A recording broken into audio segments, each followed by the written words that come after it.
जय श्री राम। भगवान अयोध्या लौटा है तो दिवाली भी टाइम किस प्रकार मनाई गई यह आप सभी सुनो। अब श्री रामचंद्र जी के लौटने की अवधि का एक ही दिन बाकी रह गया, अतः नगर के लोग बहुत आतुर है, अधीर हो रहे हैं। राम के वियोग में दुबले हुए स्त्री पुरुष जहाँ तहाँ सोच विचार कर रहे हैं कि क्या बात है, श्री रामचंद्र जी क्यों नहीं आए। इतने में ही सब सुंदर शकुन होने लगे और सबके मन प्रसन्न हो गए। नगर भी चारों ओर से रमणीक हो गया, मानो ये सब चिन्ह प्रभु के आगमन की सूचना दे रहे हो। कौशल्या जी आदि सब माताओं के मन में ऐसा आनंद हो रहा है जैसे अभी कोई कहना ही चाहता है कि सीता जी और लक्ष्मण जी सहित प्रभु श्री रामचंद्र जी आ गए हैं। भरत जी की दाहिनी आंख और दाहिनी भुजा फड़क रही है।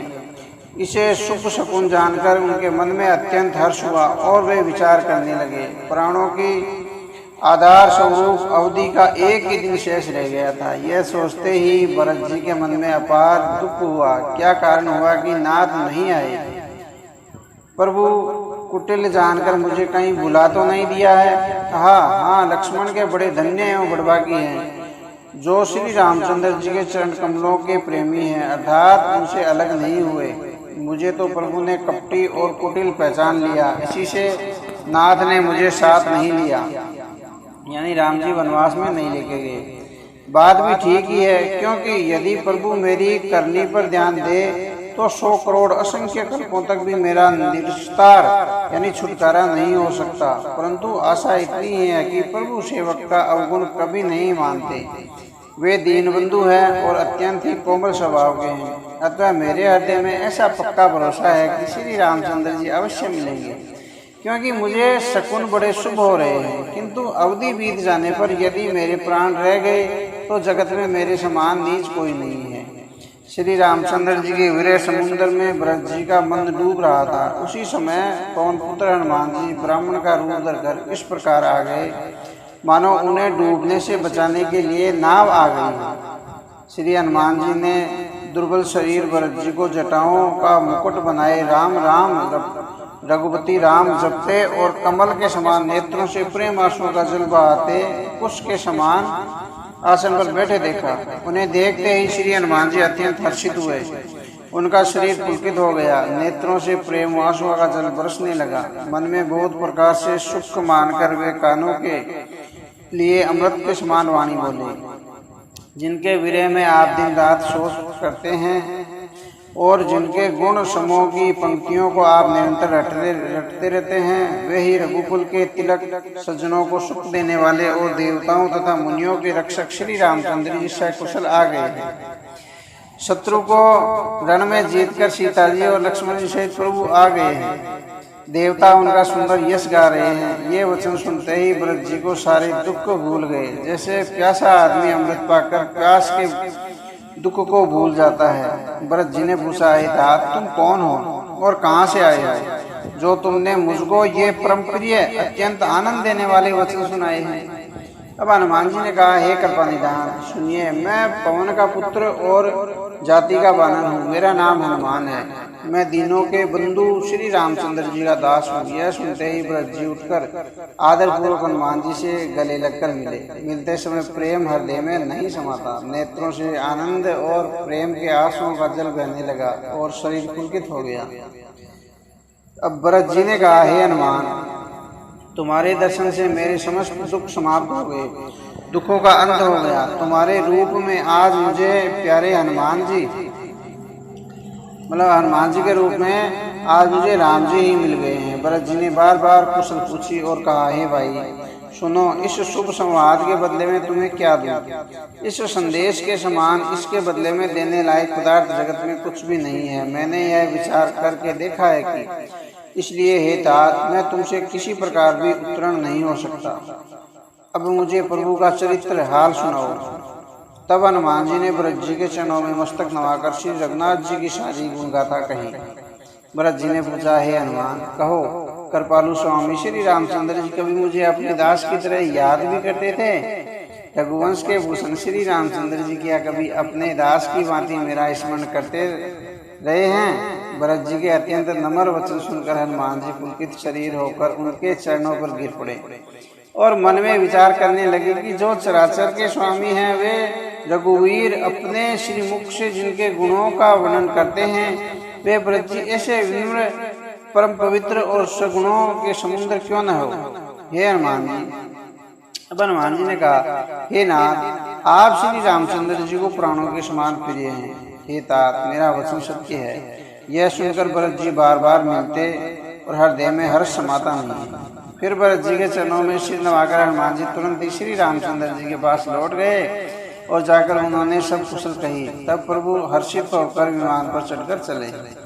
इधर भरत जी भी हर्षित होकर अयोध्यापुरी में आए और उन्होंने गुरु जी को सब समाचार सुनाया। फिर राजमहल में खबर सुनाई कि श्री रामचंद्र जी कुशल पूर्वक नगर को आ रहे हैं। खबर सुनते ही सब माताएं उठ दौड़ी। भरत जी ने प्रभु की कुशल कहकर सबको समझाया। नगर वासियों ने यह समाचार पाया तो स्त्री पुरुष सभी हर्षित होकर दौड़े। श्री रामचंद्र जी के स्वागत के लिए दही, दूब, गोरोचन, फल, फूल और अमंगल यानी मंगल, सभी मंगल के मूल, नवीन तुलसी दल आदि वस्तुएं सोने के थालों में भर भर के हथनियों की सी चाल वाली सौभाग्यवती स्त्रियां चली, उन्हें लेकर गाती हुई चली। जो जैसे हैं, जहाँ जिस दशा में हैं, वे वैसे ही वहीं से उसी दशा में उठ दौड़ते हैं। देर हो जाने के डर से बालकों और बूढ़ों को कोई साथ नहीं लेता। एक दूसरे से पूछते हैं, भाई तुमने दयालु श्री रामचंद्र जी को देखा है क्या। प्रभु को आते जानकर अवधपुरी संपूर्ण शोभाओं की खान हो गई। तीनों प्रकार की सुगंध वायु बहने लगी। सरयू जी अति निर्मल जल वाली हो गई, अर्थात सरयू जी का जल अत्यंत निर्मल हो गया। अब जिस दिन भगवान जी आए उस दिन, आज दिवाली मनाते हैं तो उस दिन से दिवाली मनानी चालू करी थी। अब गुरु वशिष्ठ जी, कुटुंबी, छोटे भाई शत्रुघ्न जी और ब्राह्मणों के समूह हर्षित होकर भरत जी अत्यंत प्रेम पूर्वक मन से कृपाधाम श्री रामचंद्र जी के सामने अर्थात उनकी आवागमन के लिए चले हैं, उनको लेने के लिए चले हैं। बहुत सी स्त्रियां अटारियों पर चढ़ी आकाश में विमान देख रही है और उसे देखकर हर्षित होकर मीठे स्वर से सुंदर मंगल गीत गा रही है।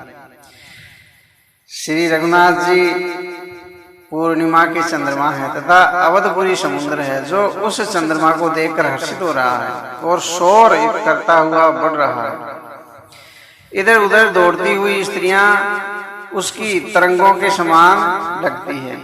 यहाँ विमान पर से सूर्य कुल रूपी कमल के प्रतिफलित करने वाले सूर्य श्री रामचंद्र जी वानरों को मनोहर नगर दिखला रहे हैं। वे कहते हैं, हे सुग्रीव, हे अंगद, हे लंकापति विभीषण, सुनो, यह पूरी पवित्र है और यह देश सुंदर है।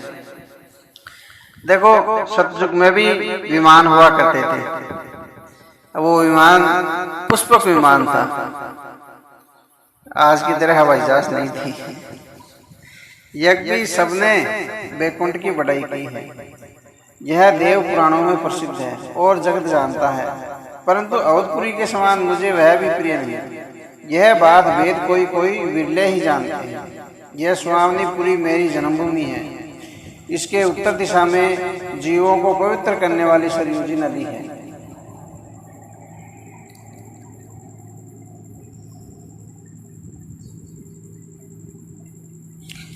इसमें स्नान करने से मनुष्य बिना ही परिश्रम मेरे समीप निवास सामीप्य मुक्ति पा जाता है। यहाँ के निवासी मुझे बहुत ही प्रिय हैं। यह पूरी सुख की राशि और मेरे परम धाम को देने वाली है।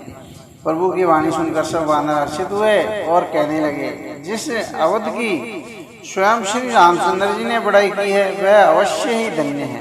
कृपा सागर भगवान श्री रामचंद्र जी ने सब लोगों को आते देखा तो प्रभु ने विमान को नगर के समीप उतारने की प्रेरणा की। तब वह पृथ्वी पर उतरा। विमान से उतरकर प्रभु ने पुष्पक विमान से कहा कि तुम अब कुबेर के पास जाओ, और श्री रामचंद्र जी की प्रेरणा से वह चला गया। जो पुष्पक विमान था वो कुबेर महाराज का था। कुबेर महाराज से रावण ने छीन लिया था। अब अपने स्वामी के पास जाने का हर्ष और प्रभु श्री रामचंद्र जी से अलग होने का अत्यंत दुख भी भरत जी के साथ सब लोग आए। श्री रघुवीर जी के वियोग में सबके शरीर दुबले हो रहे हैं। प्रभु ने वामदेव वशिष्ठ आदि मंत्रियों को मुनि श्रेष्ठों को देखा तो उन्होंने धनुष बाण पृथ्वी पर रख दिए। छोटे भाई लक्ष्मण जी सहित दौड़कर गुरु जी के चरण कमल पकड़ लिए। उनमें रोम रोम अत्यंत पुलकित हो रहा है। मुनिराज वशिष्ठ जी उठाकर उन्हें गले लगाकर कुशल पूछी। प्रभु ने कहा, आप ही की दया में हमारी सकुशल है। धर्म की धुरी धारण करने वाले रघुकुल के स्वामी श्री रामचंद्र जी ने सब ब्राह्मणों से मिलकर उन्हें मस्तक नवाया। फिर भरत जी ने प्रभु के वे चरण कमल पकड़े जिन्हें देवता मुनि शंकर जी और ब्रह्मा जी भी नमस्कार करते हैं। भरत जी पृथ्वी पर पड़े हैं, उठाए उठते नहीं, इतना प्रेम है। तब कृपा सिंधु श्री रामचंद्र जी ने उन्हें जबरदस्ती उठाकर हृदय से लगा लिया। उनके सांवले शरीर रोए खड़े हो गए। नवीन कमल के समान नेत्रों में प्रेम आंसुओं का जल की बाढ़ आ गई है। कमल के समान नेत्रों से जल बह रहा है। सुंदर शरीर में पुलकावली अत्यंत शोभा दे रही है। त्रिलोकी के स्वामी श्री रामचंद्र जी छोटे भाई भरत जी को अत्यंत प्रेम से हृदय से लगाकर मिले हैं। भाई से मिलते समय प्रभु जैसे सुशोभित हो रहे हैं, उसकी उपमा मुझसे कही नहीं जाती। मानो प्रेम और श्रृंगार शरीर धारण करके मिले और श्रेष्ठ शोभा को प्राप्त हुए। कृपा निधान श्री रामचंद्र जी भरत जी से कुशल पूछते हैं, परंतु आनंदवश भरत जी के मुख से वचन शीघ्र नहीं निकलते। शिव जी ने कहा, हे पार्वती, सुनो, वह सुख जो उस समय भरत जी को मिल रहा था वचन और मन से परे है, यानी वो कहने में नहीं आता। उसे वही जानता है जो उसे पाता है, जो उसे पाया है। अब भरत जी ने कहा, हे कौशलनाथ, आपने आरत दुखी जानकर दास को दर्शन दिए हैं, इससे अब कुशल है। विरह समुद्र में डूबते हुए मुझको कृपा निधान हाथ पकड़कर बचा लिया। फिर प्रभु हर्षित होकर शत्रुघ्न जी को हृदय से लगाकर उनसे मिले। तब लक्ष्मण जी और भरत जी दोनों भाई ब्रह्म प्रेम से मिले। फिर लक्ष्मण जी शत्रुघ्न जी से गले लगकर मिले और इस प्रकार विरह उत्पन्न दुख का नाश किया। फिर भाई शत्रुघ्न जी सहित भरत जी ने सीता जी के चरणों में सिर नवाया और परम सुख प्राप्त किया। प्रभु को देखकर अयोध्यावासी सब हर्षित हुए। वियोग से उत्पन्न सब सुख नष्ट हो गए। सब लोगों को प्रेम विलय और मिलने के लिए अत्यंत आतुर देखकर खर के शत्रु कृपालु श्री रामचंद्र जी ने एक चमत्कार किया, परंतु वे भी यह चरित्र देखकर ठगे से रह जाते हैं, स्तंभित रह जाते हैं। अब शिव जी कहते हैं, हे उमा,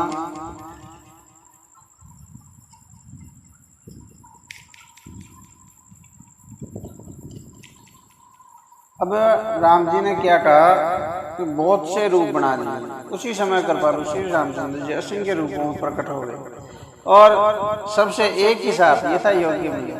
श्री रघुवीर जी ने कृपा की दृष्टि से देखकर सब नगरवासियों को शोक से रहित कर दिया। भगवान ने क्षण मात्र में सबसे मिल लिए। हे उमा, यह रहस्य किसी ने नहीं जाना।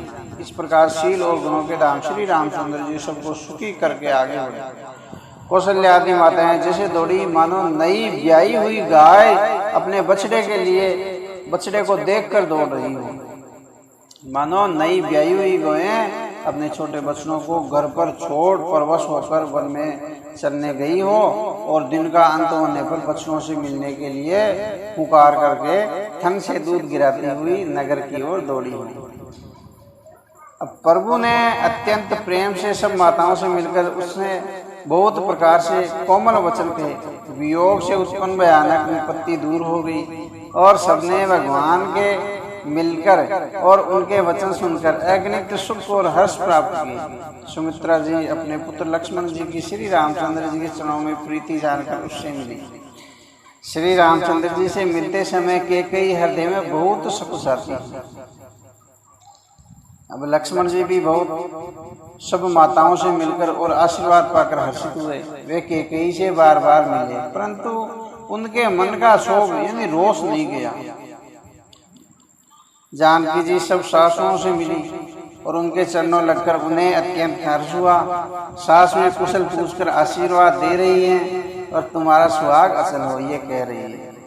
सब माताएं श्री रघुवीर जी का कमल सा मुखड़ा देख रही हैं। नेत्रों से प्रेम के आंसू उमड़ जाते हैं, परंतु मंगल का समय जानकर वे आंसुओं के जल को नेत्रों में यानी कोयों में ही रख लेती है, बाहर नहीं निकालती। सोने के थाल से आरती उतारती है और बार बार प्रभु के श्री अंगों की ओर देखती है, यानी प्रभु की ओर देखती है। अनेकों प्रकार के निछावरे करती है और हृदय में परमानंदता हर्ष भर रही है। कौशल्या जी बार बार कृपा के समुद्र और रणधीर श्री रामचंद्र जी को देख रही है। वे बार बार हृदय में विचारती है कि इन्होंने लंकापति रावण को कैसे मारा होगा। मेरे ये दोनों बच्चे हैं और बड़े सुकुमार हैं और राक्षस तो बड़ा भारी योद्धा होगा और माँ बलि होगा। लक्ष्मण जी और सीता जी सहित प्रभु श्री रामचंद्र जी को माता देख रही है। उनका मन परमानंद में मगन और शरीर बार बार पुलकित हो रहा है, यानी उनको बहुत खुशी हो रही है। लंकापति विभीषण, वानराज, सुग्रीव, नल, नील, जामद और अंगद तथा हनुमान जी आदि सभी उत्तम स्वभाव वाले वीर वानरों ने मनुष्यों के मनोहर शरीर धारण कर लिए। वे सब भरत जी के प्रेम, सुंदर स्वभाव, त्याग के व्रत और नियमों की अत्यंत प्रेम से आदर पूर्वक बढ़ाई कर रहे हैं कि भरत जी धन्य हैं। और नगरवासियों की प्रेमशील और विनय से पूर्ण रीति देखकर वे सब प्रभु के चरणों में उनके प्रेम की सराहना कर रहे हैं। फिर श्री रघुनाथ जी ने सब सखाओं को बुलाया और उनको सिखाया कि मुनि के चरणों में लगो। ये गुरु वशिष्ठ जी हमारे कुल भर के पूज्य हैं। इन्हीं की कृपा से रण में राक्षस को मारा और राक्षस मारा गया। फिर गुरु जी से कहा, हे मुनि सुनिए, ये सब मेरे सखा हैं। ये संग्राम रूपी समुद्र में मेरे लिए बड़े जहाज के समान हुए हैं। मेरे हित के लिए इन्होंने अपने जन्म तक हार दिए, अपने प्राणों तक को होम दिया। ये मुझे व्रत से भी अधिक प्रिय है। प्रभु के वचन सुनकर सब प्रेम और आनंद में मगन हो गए। इस प्रकार पल पल में उन्हें नए नए सुख उत्पन्न हो रहे हैं। फिर उन लोगों ने कौशल्या जी के चरणों पर मस्तक नवाए। कौशल्या जी ने हर्षित होकर आशीर्वाद दिए और कहा, तुम मुझे रघुनाथ के समान प्यारे हो। आनंद कंद श्री रामचंद्र जी अपने महल को चले। आकाश फूलों की वर्षा से छा गया। नगर के स्त्री पुरुषों के समूह अटारियों पर चढ़ कर उनके दर्शन कर रहे हैं। सोने के कलशों को विचित्र रीति से मणि रत्नादि से अलंकृत कर और सजाकर सब लोगों ने अपने अपने दरवाजों पर रख दिया। सब लोगों ने मंगल के लिए बंदरवार, दवजा, पताकाएं लगाई। सारी गलियां सुगंधित दरों से सींची गई। गजमुक्ताओं से रचकर बहुत सी चौके पुराई गई। अनेकों प्रकार के सुंदर मंगल साज सजाए गए और हर्षपूर्वक नगर में बहुत से डंके बजने लगे, बाजे बजने लगे। स्त्रियां जहां तहां निछावर कर रही हैं और हृदयों में हर्षित होकर आशीर्वाद देती है। बहुत सी युवती सौभाग्यवती स्त्रियां सोने के थालों में अनेकों प्रकार की आरती सजाकर मंगलगान कर रही हैं। वे आरती हर यानी दुखों को हरने वाले और सूर्य कुल रूपी कमल के समान प्रतिफुल्लित करने वाले श्री रामचंद्र जी की आरती कर रही हैं। नगर की शोभा, संपत्ति और कल्याण का वेद शेष जी और सरस्वती जी वर्णन नहीं कर सकते, परंतु वे भी यह चरित्र देखकर ठगे से रह जाते हैं, स्तंभित रह जाते हैं। शिव जी कहते हैं, हे उमा, तब भला मनुष्य उनके चरणों को कैसे कह सकते हैं। स्तनिया कुमुदनी है, अयोध्या सरोवर है और श्री रघुनाथ जी का विरह सूर्य है। इस विरह सूर्य के ताप से वे मुरझा गई थी। अब उस विरह रूपी सूर्य के अस्त होने तक श्री रामचंद्र जी रूपी पूर्ण चंद्रमा को निरख कर वे खिल उठी हैं। अनेक प्रकार के शुभ शकुन हो रहे हैं। आकाश में नगाड़े बज रहे हैं। नगर के पुरुषों और स्त्रियों को स्नात यानी दर्शन द्वारा कृतार्थ करके भगवान श्री रामचंद्र जी महल को चले। श्री शिव जी कहते हैं, हे भवानी, हे पार्वती, प्रभु ने जान लिया कि माता कैकेयी लज्जित हो गई है, इसलिए वह पहले उन्हीं के महल को गए और उन्हें समझा बुझाकर बहुत सुख दिया। फिर श्री हरि ने अपने महल को गमन किया। कृपा के समुद्र श्री रामचंद्र जी जब अपने महल को गए तब नगर के स्त्री पुरुष सब सुखी हुए।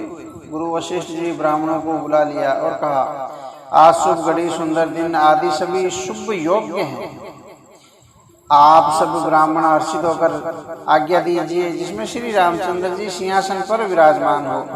वशिष्ठ जी मुनि के सुहावने वचन सुनते ही सब ब्राह्मणों को बहुत ही अच्छे लगे। वे सब अनेकों ब्राह्मण कोमल वचन कहने लगे कि श्री रामचंद्र जी का राज्य अभिषेक संपूर्ण जगत को आनंद देने वाला है। हे मुनि श्रेष्ठ, अब विलंब न कीजिए और महाराज का तिलक शीघ्र कर दीजिए। तब मुनि ने सुमंत्रन जी से कहा। वे सुनते ही हर्षित होकर चले। उन्होंने तुरंत ही जाकर अनेकों रथ, घोड़े और हाथी सजाए और जहां तहां सूचना देने वाले दूतों को भेजकर मांगलिक वस्तुएं मंगाकर फिर हर्ष के साथ आकर गुरु वशिष्ठ जी के चरणों में सिर नवाया। अब अवधपुरी बहुत ही सुंदर सजाई गई। देवताओं ने पुष्पों की वर्षा की झड़ी लगा दी। श्री रामचंद्र जी ने सेवकों को बुलाकर कहा कि तुम लोग जाकर पहले मेरे सखों को स्नान कराओ। भगवान के वचन सुनते ही सेवक जहां तहां दौड़े और तुरंत ही उन्होंने सुग्रीव जी को स्नान कराया। फिर करुणानिधान श्री रामचंद्र जी ने भरत जी को बुलाया और उनकी जटाओं को अपने हाथों से सुलझाया। तदंतर भक्तवत्सल कृपालु प्रभु श्री रघुनाथ जी ने तीनों भाइयों को स्नान कराया। भरत जी का भाग्य और प्रभु की कोमलता का वर्णन अरबों शेष भी नहीं कर सकते। फिर श्री रामचंद्र जी ने अपनी जटाएं खोली और गुरु की आज्ञा मांगकर स्नान किया। स्नान करके प्रभु आभूषण धारण किए। उनके सुशोभित अंगों को देखकर सैकड़ों असंख्य कामदेव लज्जा जाते हैं। इधर सासुओं ने जानकी जी को आदर के साथ तुरंत ही स्नान करा के उनके अंग अंग में दिव्य वस्त्र और श्रेष्ठ आभूषण भली भांति सजा दिए, पहना दिए। श्री रामचंद्र जी के बाईं ओर रूप और गुणों की खान रमा यानी श्री जानकी जी सुशोभित हो रही है। उन्हें देखकर सब माताएं अपना जन्म नवीन फसल समझकर हर्षित हुई। काकभुचुंड जी कहते हैं, हे पक्षीराज गुरु जी सुनिए। उस समय ब्रह्मा जी, शिव जी, मुनियों के समूह तथा विमानों पर चढ़ चढ़कर सब देवता आनंद कंद भगवान के दर्शन करने के लिए आए। प्रभु को देखकर मुनि वशिष्ठ जी के मन में प्रेम भर आया है। उन्होंने तुरंत ही दिव्य सिंहासन मंगवाया जिसका तेज सूर्य के समान था। उसका सौंदर्य वर्णन नहीं किया जा सकता। ब्राह्मणों को सिर नवाकर श्री रामचंद्र जी उस पर विराजमान हो गए। श्री जानकी जी के सहित श्री रघुनाथ जी को देखकर मुनियों का समुदाय अत्यंत ही हर्षित हुआ। तब ब्राह्मणों ने वेद मंत्रों का उच्चारण किया। आकाश में देवता और मुनि जय हो ऐसी पुकार करने लगे। सबसे पहले मुनि वशिष्ठ जी ने तिलक किया। फिर उन्होंने सब ब्राह्मणों को तिलक करने की आज्ञा दी। पुत्र को राज सिंहासन पर देखकर माताएं हर्षित हुई और उन्होंने बार बार आरती उतारी। उन्होंने ब्राह्मणों को अनेकों प्रकार के दान दिए और संपूर्ण याचकों को अयाचक बना दिया यानी मालामाल कर दिया। त्रिभुवन के स्वामी श्री रामचंद्र जी को अयोध्या के सिंहासन पर विराजित देख कर देवताओं ने नगाड़े बजाए। आकाश में बहुत से नगाड़े बज रहे हैं। गंधर्व और किन्नर गा रहे हैं। अप्सराओं के झुंड नाच रहे हैं। देवता और मुनि परमानंद प्राप्त कर रहे हैं। भरत, लक्ष्मण और शत्रुघ्न, विभीषण, अंगद, हनुमान और सुग्रीव आदि सहित क्रमश छत्र, चंवर, पंखा, धनुष, तलवार, ढाल शक्ति के लिए हुए सुशोभित हैं। श्री सीता जी सहित सूर्य वंश के विभूषण श्री रामचंद्र जी के शरीर में अनेकों कामदेवों की छवि शोभा दे रही है। नवीन जल युक्त मेघों के समान श्याम शरीर पर पीताम्बर देवताओं के मन को भी मोहित कर रहा है। मुकुट, बाजूबंद आदि विचित्र आभूषण अंग अंग में सजे हुए हैं। कमल के समान नेत्र हैं, चौड़ी छाती है और लंबी भुजाएं हैं। जो उनके दर्शन करते हैं वे मनुष्य धन्य हैं। हे पक्षीराज जी, वह शोभा, वह समाज और वह सुख मुझसे कहे नहीं जाते यानी कहा नहीं जाता। अब सरस्वती जी, शेष जी और वेद जी भी निरंतर उनका वर्णन करते रहते हैं और उनका रस यानी आनंद महादेव जी भी जानते हैं। सब देवता अलग अलग स्तुति करके अपने अपने लोकों को चले गए। तब बाटों का रूप धारण करके चारों वेद वहां आए जहाँ श्री रामचंद्र जी थे। कृपा निधान सर्वज्ञ प्रभु ने उन्हें पहचान कर उनका बहुत ही आदर किया। इसका भेद किसी ने कुछ भी नहीं जाना। वेद गुणगान कर रहे हैं। हे सगुण और निर्गुण रूप, हे अनुपम रूप लावण्य युक्त, हे राजाओं के शिरोमणि, आपकी जय हो। आपने रावण आदि प्रचंड प्रबल और दुष्ट निशाचरों को अपनी भुजाओं के बल से मार डाला। आपने मनुष्य अवतार लेकर संसार के वार को नष्ट करके अत्यंत कठोर दुखों को भस्म कर दिया। हे दयालु, हे शरणागत की रक्षा करने वाले प्रभु, आपकी जय हो। मैं शक्ति यानी सीता जी सहित शक्तिमान आपको नमस्कार करता हूँ। हे हरे, आपकी दुरुस्त माया के वशीभूत होने के कारण देवता, राक्षस, नाग, मनुष्य और चर अचर सभी काल कर्म और गुणों से भरे हुए उनके वशीभूत हुए दिन रात अन्य भव यानी आवागमन के मार्ग में भटक रहे हैं। हे नाथ, इसमें जिनको आपने कृपा करके कृपा दृष्टि से देख लिया वे माया जनित तीनों प्रकार के दुखों से छूट जाते हैं। हे जन्म मरण के श्रम को काटने में कुशल श्री रामचंद्र जी, हमारी रक्षा कीजिए। हम आपको नमस्कार करते हैं। जिन्होंने मिथ्या ज्ञान के अभिमान में विशेष रूप से मतवाले होकर जन्म मृत्यु के भय को हरने वाली आपकी भक्ति का आदर नहीं किया, हे हरि, उन्हें देव दुर्लभ यानी देवताओं को भी बड़ी कठिनता से प्राप्त होने वाले ब्रह्मा आदि के पद को पाकर भी हम उस पद से नीचे गिरते देखते हैं। परंतु जो सब आशाओं को छोड़कर आप पर विश्वास करके आपके दास हो जाते हैं, वे केवल आप ही का नाम पर जप कर बिना ही परिश्रम भवसागर से तर जाते हैं। हे नाथ, ऐसे आपका हम स्मरण करते रहते हैं, जो चरण शिव जी और ब्रह्मा जी के द्वारा पूज्य हैं तथा जिन चरणों की कल्याणमयी रज का स्पर्श पाकर शिला बनी हुई यानी गौतम ऋषि की पत्नी अहल्या तर गई, जिन चरणों के नक्शे मुनियों द्वारा वंदित त्रिलोक्यों पवित्र करने वाली देव नदी गंगा जी निकली और ध्वजा, व्रज, अंकुश और कमल इन चिन्हों से युक्त जिन चरणों में वन में फिरते समय कांटे चुभ जाने पर गड़े पड़ गए हैं, हे मुकुंद, हे राम, हे रमापति, हम आपके उन्हीं दोनों चरणों को नित्य बजते रहते हैं। वेद शास्त्रों ने कहा है कि जिनका मूल अव्यक्त यानी प्राकृतिक है, जो प्रवाह रूप से अनादि है, जिनके 4 त्वचाएं, 6 छने, 6 तने, 25 शाखाएं और अनेकों पत्ते और बहुत से फूल हैं, जिनमें कड़वे और मीठे 2 प्रकार के फल लगते हैं, जिस पर एक ही बेल है जो उसी के आश्रित रहती है, जिसमें नित्य नए पत्ते और फूल निकलते रहते हैं। ऐसे संसार वृक्ष स्वरूप विश्व रूप में प्रकट आपको हम नमस्कार करते हैं। ब्रह्मा जन्मा है, आदित्य है, केवल अनुभव से ही जाना जाता है और मन से परे है। जो इस प्रकार कहकर उस ब्रह्मा का ध्यान करते हैं, वे ऐसा कहा करते हैं और जाना करें, किंतु हे नाथ, हम जो नित्य आपका सगुण यश ही गाते हैं। हे कृपा के धाम, हे करुणा के धाम, हे सगुणों की खान, हे देव, हम यह वर मांगते हैं कि मन, वचन और कर्म से विकारों को त्याग कर आपके चरणों में प्रीति करें। अब वेदों ने सबके देखते यह श्रेष्ठ विनती की, फिर वे अंतर्ध्यान हो गए और ब्रह्मलोक को चले गए। अब काकभूषण जी कहते हैं, हे गुरु जी सुनिए। तब शिव जी वहां आए जहाँ से जगवीर जी थे और गदगद वाणी से स्तुति करने लगे। उनका शरीर पुलकावली से पूर्ण हो गया। हे राम, हे रमा स्मरण यानी लक्ष्मीकांत, हे जन्म मरण के संताप का नाश करने वाली आपकी जय हो। आवागमन के भय से व्याकुल इस सेवक की रक्षा कीजिए। हे अवधपति, हे देवताओं के स्वामी, हे रमापति, हे विभो, मैं शरणागत आपसे यही मांगता हूँ कि हे प्रभु मेरी रक्षा कीजिए।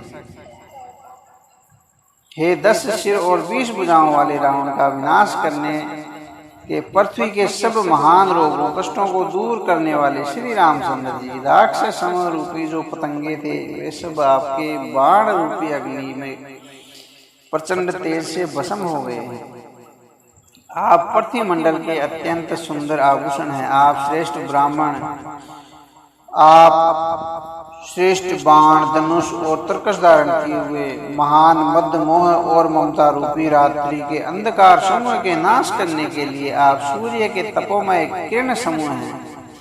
कामदेव रूपी भील ने मनुष्य रूपी हिरणों के हृदय में कुभोग रूपी बाण मारकर उन्हें गिरा दिया है। हे नाथ, हे पाप ताप का हरण करने वाले हरे, उसे मारकर विषय रूपी वन में भूले पड़े हुए इन पामर अनाथ जीवों की रक्षा कीजिए। जो लोग बहुत से रोगों और वियोगों से दुखी होकर मारे हुए हैं, वे सब आपके चरणों के निरादर के फल हैं। जो मनुष्य आपके चरण कमलों में प्रेम नहीं करते हैं,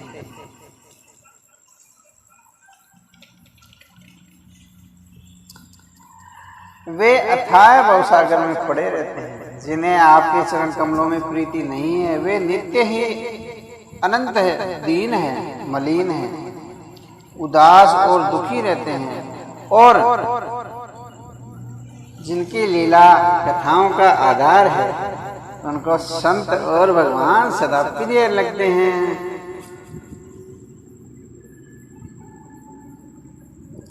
उनमें न राग है, न आसक्ति है, न लोभ है, न मान है, न मद है।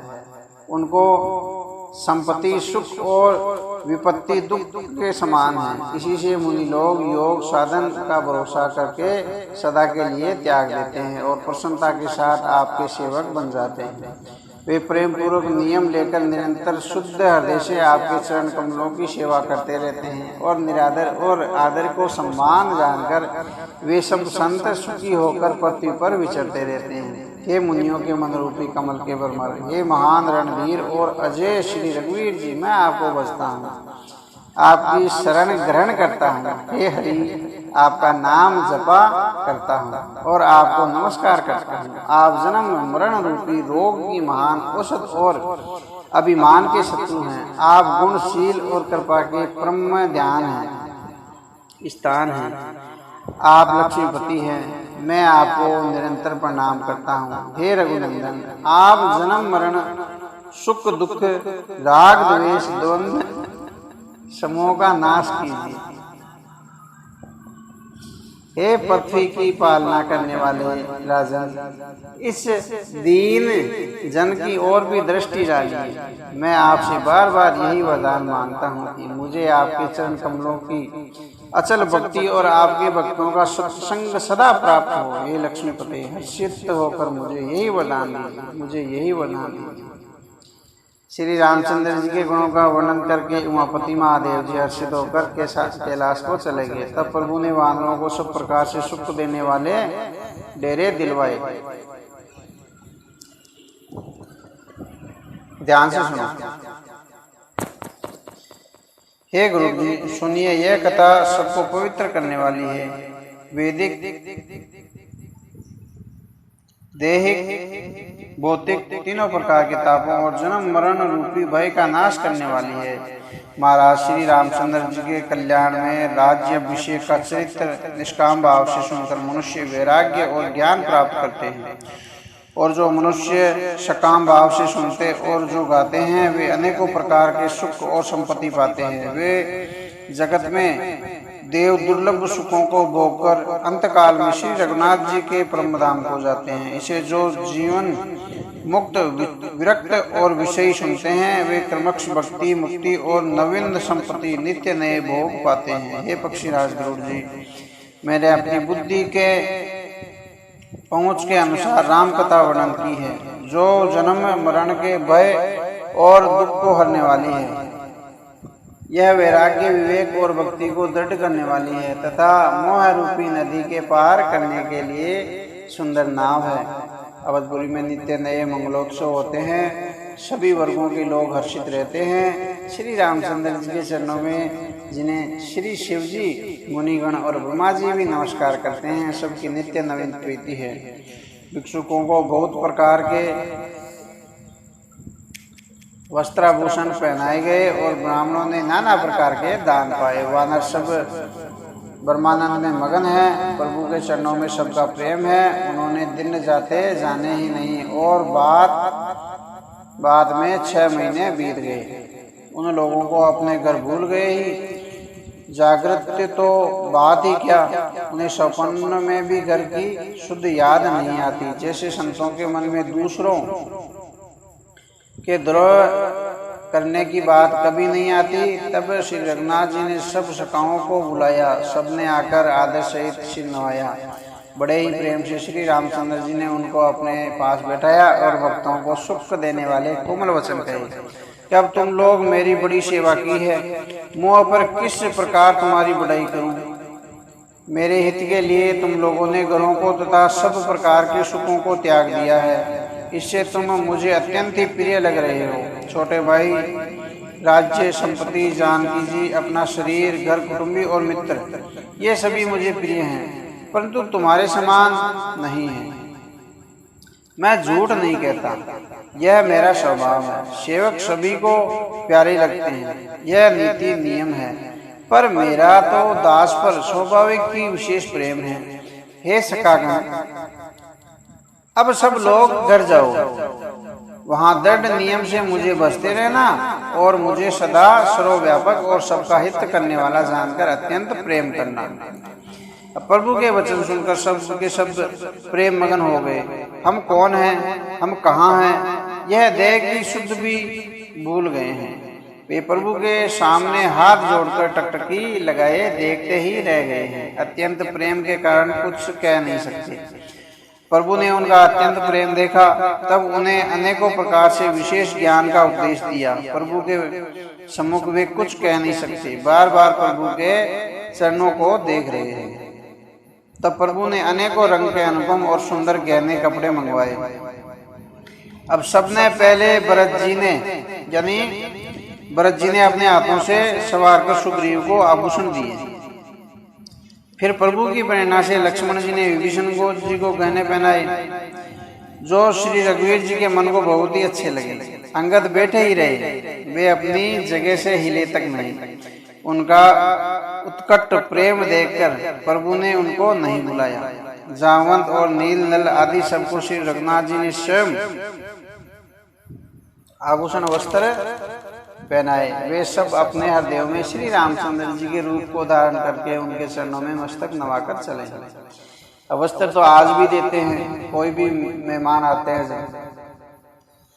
तब अंगद उठकर सिर नवाकर, नेत्रों में जल भरकर और हाथ जोड़कर अत्यंत विनम्र और मानव प्रेम के रस में डूबे हुए मधुर वचन बोले।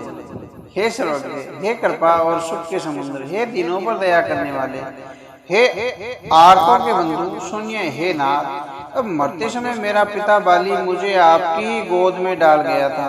कहते, हे भक्तों के हितकारी, अपना ऐशरण शरण विरह विरुद्ध बाना याद करके मुझे त्यागिए नहीं। मेरे तो स्वामी, गुरु, पिता, माता सब कुछ आप ही हैं। आपके चरण कमलों को छोड़कर मैं कहीं नहीं जाऊंगा। हे महाराज, हे राम जी, आप ही विचार करके कहिए, प्रभु आपको छोड़कर घर में मेरा क्या काम है। हे नाथ, इस ज्ञान, बुद्धि और बल से हीन बालक तथा दीन सेवक को शरण में रखिए। मैं घर की सब नीची से नीची सेवा करूंगा, जो आप कहोगे वो घर में काम करूंगा और आपके चरण कमलों को देख देख कर भवसागर से तर जाऊंगा। ऐसा कहकर वे श्री रामचंद्र जी के चरणों में गिर पड़े और बोले, हे प्रभु, मेरी रक्षा कीजिए। हे नाथ, आप यह न कहिए कि तू घर जा। अब अंगद के विनम्र वचन सुनकर श्री रामचंद्र जी उनको उठाकर हृदय से लगा लिया। प्रभु के नेत्र कमलों में प्रेम आंसुओं का जल भराया। तब भगवान ने अपने हृदय की माला, वस्त्र और मणि, रत्नों के आभूषण बाली पुत्र अंगद को पहनाकर और बहुत प्रकार से समझाकर उनकी विदाई की। अब भगत की करनी को याद करके भरत जी, छोटे भाई शत्रुघ्न जी और लक्ष्मण जी सहित उनको पहुंचाने चले हैं। अंगद के हृदय में थोड़ा प्रेम नहीं, अर्थात बहुत प्रेम है।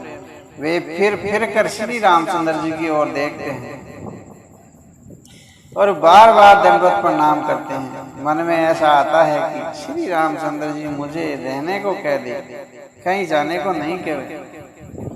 इतना प्रेम हो गया है। वे श्री रामचंद्र जी के देखने की, बोलने की, चलने की, हंसने की और मिलने की रीति को याद कर करके सोचते हैं, दुखी होते हैं, किंतु प्रभु का रुख देखकर बहुत से विनय वचन कहकर तथा हृदय में चरण कमलों को रखकर वे चले। अत्यंत आदर के साथ सब वानरों को पहुंचाकर भाइयों से भरत जी लौट आए। अब किसका मन करेगा जाने का?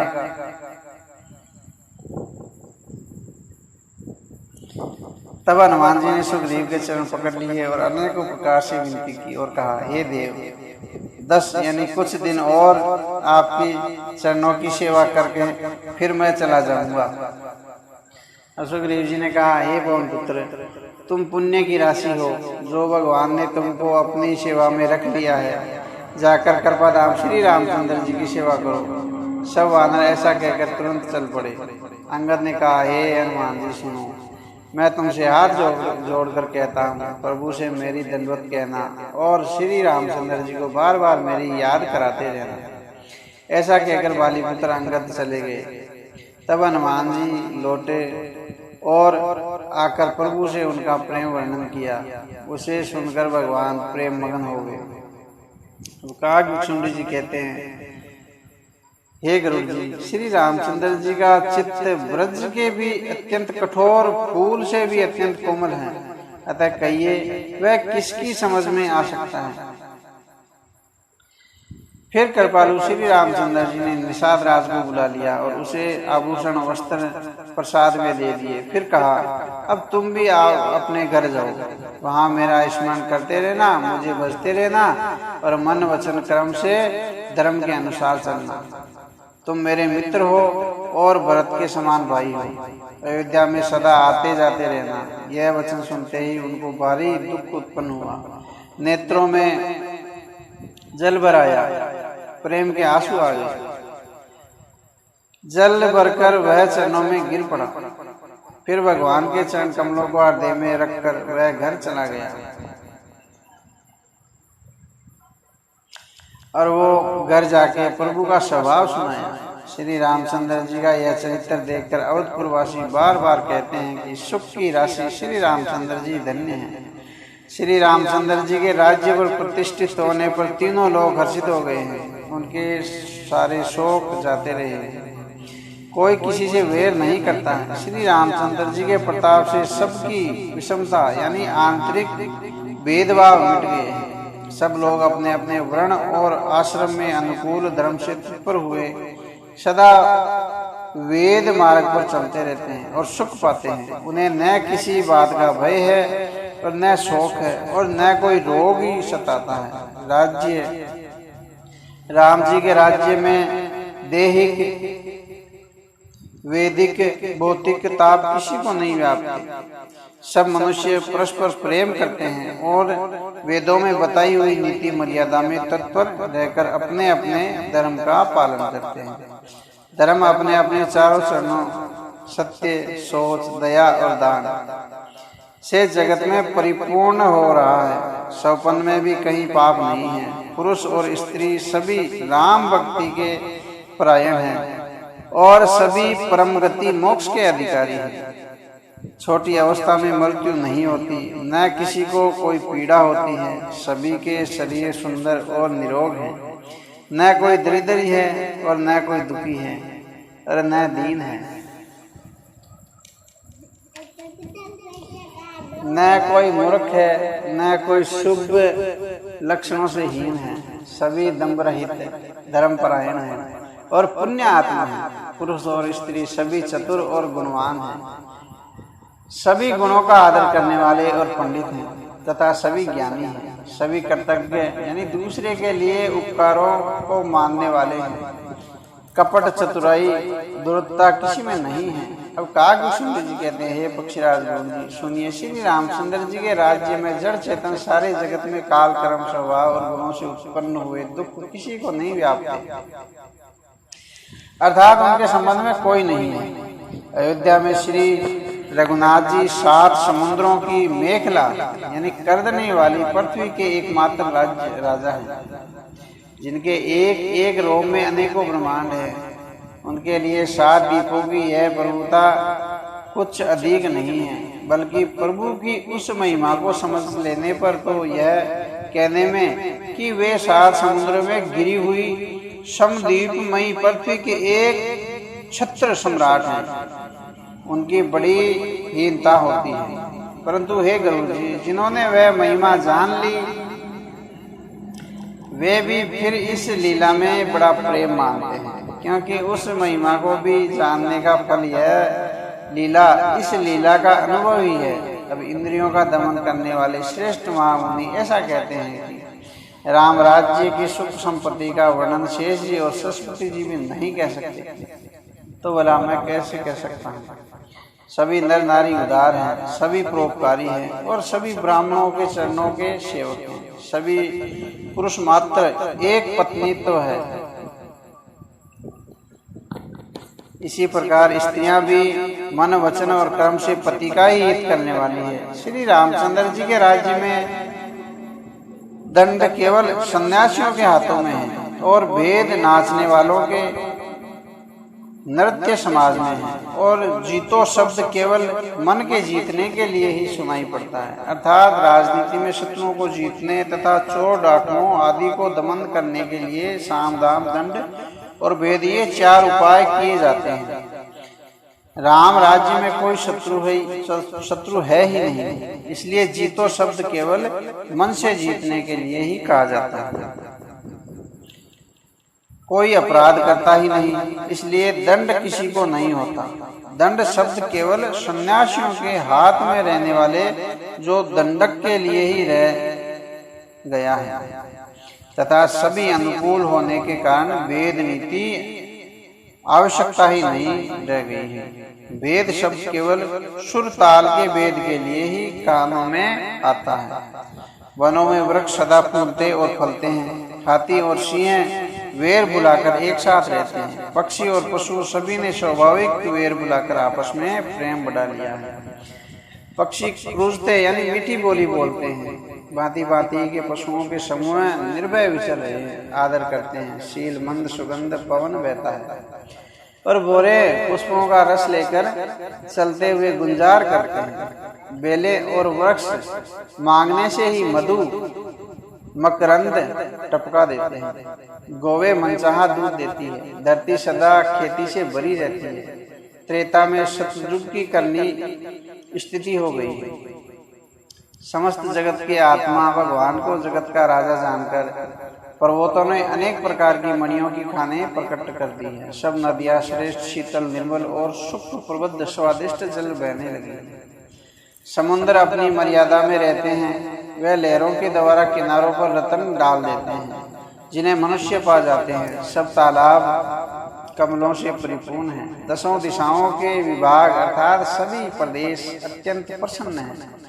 श्री रामचंद्र जी के राज्य में चंद्रमा अपनी अमृतमयी किरणों से पृथ्वी को पूर्ण कर देते हैं। सूर्य उतना ही तपते हैं जितने की आवश्यकता होती है, और मेघ मांगने से ही बारिश करते हैं, बरसते हैं। प्रभु श्री रामचंद्र जी ने करोड़ों अश्वमेघ यज्ञ किए और ब्राह्मणों को अनेकों दान दिए। श्री रामचंद्र जी वेद मार्ग के पालन करने वाले, धर्म की दूरी को धारण करने वाले, प्रकृतिजन्य सत्व रज और तम तीनों गुणों से अतीत और भोगों ऐश्वर्य में इंद्र के समान हैं। शोभा की खान, सुशील और विनम्र श्री सीता जी सदा पति के अनुकूल रहती है।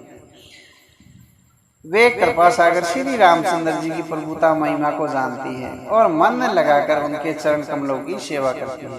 यज्ञ घर में बहुत से अपार दास और दासियां हैं। वे भी सभी सेवा की विधि में कुशल है, तथापि स्वामी की सेवा का महत्व जानने वाली श्री सीता जी घर की सब सेवा करने ही हाथों से करती है और श्री रामचंद्र जी की आज्ञा का अनुसरण करती है। कृपा सागर श्री रामचंद्र जी जिस प्रकार से सुख मानते हैं, श्री जी यानी श्री सीता जी वही करती है, क्योंकि वे सेवा की विधि को जानने वाली हैं। घर में कौशल्या आदि सब सासुओं की सीता जी सेवा करती है। उन्हें किसी बात का अभिमान और मद नहीं है। अब शिव जी कहते हैं, हे उमा जगत जननी रमा यानी सीता जी ब्रह्मा आदि देवताओं से वंदित और सदा अनिंदित यानी सगुण संपन्न है। देवता जिनका कृपा कटाक्ष चाहते हैं, परंतु वे उनकी ओर देखती भी नहीं। वे ही लक्ष्मी जी, जानकी जी अपने महामहिम स्वभाव को छोड़कर श्री रामचंद्र जी के चरणारविंद में प्रीति करती है। सब भाई अनुकूल रहकर उनकी सेवा करते हैं और श्री रामचंद्र जी के चरणों में उनकी अत्यंत अधिक प्रीति है। वे सदा प्रभु का मुखारविंद ही देखते रहते हैं कि कृपालु श्री रामचंद्र जी कभी हमें कुछ सेवा करने को कहे। श्री रामचंद्र जी भी भाइयों पर प्रेम करते हैं और उन्हें नाना प्रकार की नीतियां सिखलाते हैं। नगर के लोग हर्षित रहते हैं और सब प्रकार के देव दुर्लभ देवताओं को भी कठिनता से प्राप्त होने वाले योग्य यानी भोग भोगते हैं।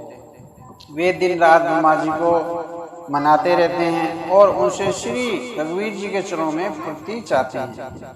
सीता जी के लव और कुश ये 2 पुत्र उत्पन्न हुए जिनका वेद पुराणों ने वर्णन किया है। वे दोनों ही विजयी विख्यात योद्धा, नम्र और गुणों के धाम हैं और अत्यंत ही सुंदर हैं, मानो श्री हरि के प्रतिबिंब ही हो। 2 पुत्र सभी भाइयों के हुए जो बड़े ही सुंदर, गुणवान और शील थे, जो बौद्धिक ज्ञान, वाणी और इंद्रियों से परे और अजन्मा हैं तथा माया, मन और गुणों के परे हैं। वही सच्चानंद गण भगवान श्रेष्ठ नर लीला कर रहे हैं। प्रातःकाल सरयू जी में स्नान करके ब्राह्मणों और सज्जनों के साथ सभा में बैठे हैं। वशिष्ठ जी वेद और पुराणों की कथाएं वर्णन करते हैं और श्री रामचंद्र जी सुनते हैं। यज्ञ भी वे सब जानते हैं। वे भाइयों को साथ लेकर भोजन करते हैं। उन्हें देखकर सभी माताएं आनंद से भर जाती है। भरत जी और शत्रुघ्न जी दोनों भाई हनुमान जी सहित उपवन में जाकर वहां बैठकर श्री रामचंद्र जी के गुणों की कथाएं पूछते हैं और श्री हनुमान जी अपनी सुंदर बुद्धि से उन गुणों में गोता लगाकर उनका वर्णन करते हैं। श्री रामचंद्र जी के निर्मल गुणों को सुनकर दोनों भाई अत्यंत सुख पाते हैं और विनय करके बार बार कहलवाते हैं कि सबके यहाँ घर में पुराणों और अनेकों प्रकार के पवित्र राम चरित्रों की कथा होती है। यानी जो राम जी के चरित्र हैं उनकी कथा होती है, जो राम जी ने किया उनकी कथाएं होती हैं। अब पुरुष और स्त्री सभी श्री रामचंद्र जी का गुणगान करते हैं और इस आनंद में दिन रात बीतते ही जाते हैं। जहाँ भगवान श्री रामचंद्र जी स्वयं राजा होकर विराजमान हैं, उस अवधपुरी के निवासियों के सुख संपत्ति के समुदाय वर्णन हजारों शेष जी भी नहीं कर सकते।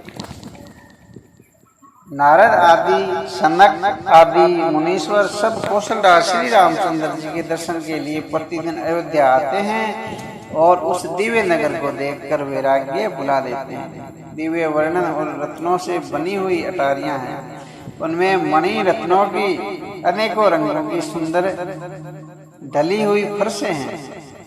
नगर के चारों ओर अत्यंत सुंदर परकोटा बना है जिस पर सुंदर रंग बिरंगे कंगुरे बने हैं, मानो नवग्रहों ने बड़ी भारी सेना बनाकर अमरावती को आकर घेर लिया हो। पृथ्वी मंगल यानी पृथ्वी के जो सड़कें थी उन पर अनेकों रंग के दिव्य कांचों रत्नों की कच बनाई गई है यानी डाली गई है, जिसे देखकर श्रेष्ठ मुनियों के भी मन नाच उठते हैं। उज्जवल महल उस ऊपर आकाश को छू रहे हैं। महलों के कलश अपने दिव्य प्रकाश से मानो सूर्य चंद्रमा के प्रकाश की भी निंदा तिरस्कार करते हैं। महलों में बहुत सी मणियों से रचे हुए झरोखे सुशोभित हैं, खिड़कियां सुशोभित हैं और घर घर में मणियों के दीपक शोभा पा रहे हैं। घरों में मणियों के दीपक शोभा दे रहे हैं। मूंगों की बनी हुई दहेलियां चमक रही है। मणियों तथा रत्नों के खंभे हैं। मरकत मणियों यानी पन्नों से जड़ी हुई सोने की दीवारें ऐसी सुशोभित हैं मानो ब्रह्मा ने खास तौर से बनाई हो। महल सुंदर, मनोहर और विशाल है। उसमें सुंदर स्पष्टिक के आंगन बने हैं। प्रत्येक द्वार पर बहुत से खरादे हुए हीरों से जड़े हुए सोने के किवाड़ हैं। घर घर में सुंदर चित्रशालाएं हैं। जिनमें श्री रामचंद्र जी के चित्र बड़ी सुंदरता के साथ संवार कर अंकित किए गए हैं। जिन्हें मुनि देखते हैं तो उनके भी चित्त को चुरा लेते हैं। सभी लोगों ने भिन्न भिन्न प्रकार की पुष्पों की वाटियों का यत्न करके लगा रखे हैं, यानी बाग लगा रखे हैं, जिनमें बहुत जातियों की सुंदर और ललित लताएं सदा वसंत की लहर फूलती रहती हैं, भोरे मनोहर स्वर से गुंजार करते रहते हैं। सदा तीनों प्रकार की सुंदर वायु बहती रहती है। बालकोने में बहुत से पक्षी पाल रखे हैं जो मधुर बोली बोल रहे हैं और उड़ने में सुंदर लगते हैं। मोर, हंस, सारस और कबूतर घरों के ऊपर बड़ी ही शोभा पाते हैं। वे पक्षी मणियों की दीवारों में और छुपे रहते हैं, यानी उनके चित्र भी बनाए गए हैं। अब जहां तहां अपनी परछाई देखकर वहां दूसरे पक्षी समझकर बहुत प्रकार से मधुर बोली बोलते हैं और नृत्य करते हैं। बालक तोता मैना को पढ़ाते हैं कि तुम राम रघुपति राम रटो। द्वार पर सब प्रकार से सुंदर हैं, गलियां, चौराहे और बाजार सभी सुंदर हैं। सुंदर बाजार है जो वर्णन नहीं किया जा सकता। सुंदर बाजार है जो वर्णन करते नहीं बनता। वहाँ वस्तुएं बिना ही मूल्य मिलती है। जहाँ स्वयं लक्ष्मीपति राजा हो वहाँ की संपत्ति का वर्णन कैसे किया जाए। बजाज यानी कपड़े का व्यापार करने वाले, शराब यानी रुपये पैसा का लेन देन करने वाले आदि वणिक यानी व्यापारी बैठे हुए ऐसे जान पड़ते हैं मानो अनेकों कुबेर हो। स्त्री, पुरुष, बच्चे और बूढ़े जो भी हैं सभी सुखी, सदाचारी और सुंदर हैं। नगर के उत्तर दिशा में सरयू बह रही है जिनका जल निर्मल और गहरा है। मनोहर घाट बने हुए हैं, किनारे पर जरा भी कीचड़ नहीं है। अब जय श्री राम। आगे की कथा काल पढ़ा। अब राम जी की महिमा, काल और क्या श्री राम।